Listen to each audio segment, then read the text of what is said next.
হ্যাঁ কি করতেছি আমি? তোমার অবস্থা কি? চুলের অবস্থা কি? চুল টুল এরকম কে? হ্যাঁ আরে আমার কলম কি করছো? আমার কলম দাও না, কলম দাও আমার। কই যাচ্ছ?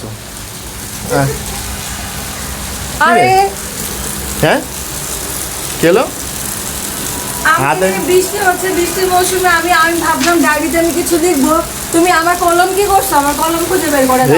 আমার জানান কি কবি হয়ে গেছে নাকি রে? হ্যাঁ বৃষ্টির মৌসুমে সে কিছু লিখবে, তার মানে সে কবি। আমি এই জায়গাটাকে অনেক স্মৃতিচারণ হিসেবে রাখতে চাই, কারণ কি জানো ধর, আমি এখানে বেশি দিন থাকবো না, এই কারণে আমার এই জায়গাটা খুব পছন্দের, চিরচেনা খুব পছন্দের একটা জায়গা আমার।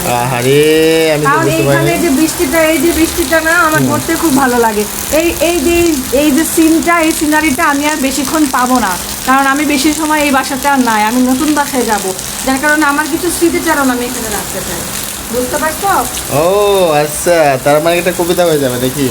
ঠিক আছে। এখানে বৃষ্টি হচ্ছে, এরকম বৃষ্টি আর দেখতে পাবো এই বেলকুনিতে দাঁড়িয়ে? বলো। আর পাবো না, আর দেখতে কয়দিন? পাবো না। আর মাত্র কয়দিন, তারপরে আমরা আর মাত্র 2 দিন, এরপরে আমরা নতুন বাসায় শিফট করবো। নতুন ভাষায় শীত করবো, আপনারা দেখতে পারবেন নাকি? হ্যাঁ যে কি অবস্থা আমাদের হালচাল কি?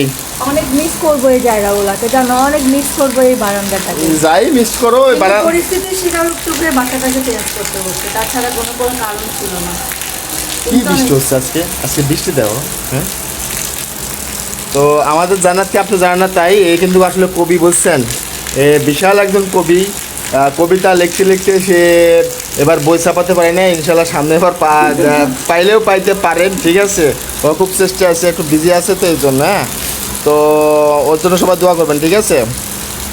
দেখো বৃষ্টিটা মুখে এসে পড়তেছে, কত ভালো লাগতেছে। এই তুমি ভিডিও করতেছো কেন? ভিডিও করবো না তো মানুষ জানবো না যে তুমি কবি।